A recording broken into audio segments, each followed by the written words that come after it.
জামাত বিরোধী দল হিসেবে যেটা না বুঝে সেটা নিয়ে তারা বাড়াবাড়ি করে না।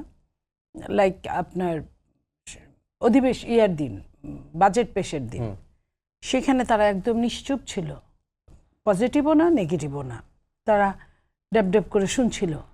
ওইখানে কোনো সমস্যা হয় না। সমস্যা যেটা হয়েছে বাইরে তারা আওয়ামী লীগের মতো, আগে আওয়ামী লীগ বিএনপি যারাই থাকুক আগের দিনই একটা ব্যানার বানিয়ে রাখতো, মানি না, মানবো না এই বাজেট, এরকম স্টাইলের ওনারাও একটা মিছিল করেছে বাইতুল মোকাররমের গেট থেকে।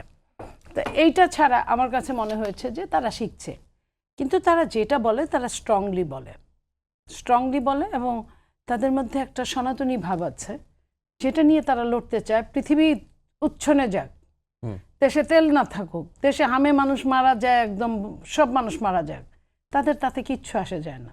তারা যেটা নিয়ে লড়তে চায় ওইটা নিয়েই তারা লড়তে থাকে এবং 4 মাস না যেতে 3 মাস না যেতে বলে এই সরকারকে যে কোনো দিন ফেলে দেওয়া হবে।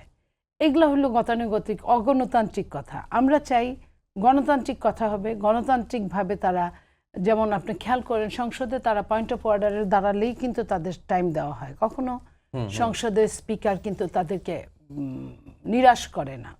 এবং সরকার দলীয় এমপিকে যদি 6 মিনিট দেওয়া হয় তাদেরকে কিন্তু 5 মিনিট দেওয়া হয় মিনিমাম, কখনো 6 মিনিট 7 মিনিটও তাদের দেওয়া হয়। তো এই যে গণতান্ত্রিক ওয়েটা ধরে রাখা, মানে স্পিকার ডেপুটি স্পিকার দুজনই, এটার জন্য তো সরকারেরও একটা আন্তরিকতা থাকে। সরকার না চাইলে তো তারা পারতো না, সরকারও চায়, সরকারের আন্তরিকতা আছে। সেইখানে আমি মনে করি যে রাজপথে আরেকটা বিরোধী দল হলে মন্দ হয় না। আর এই দলগুলো তো নতুন না, দলগুলো অনেক আগে থেকেই ছিল। তারা হতে পারে সংসদে আসতে পারে নাই, কিন্তু তারা তো দলে আছে।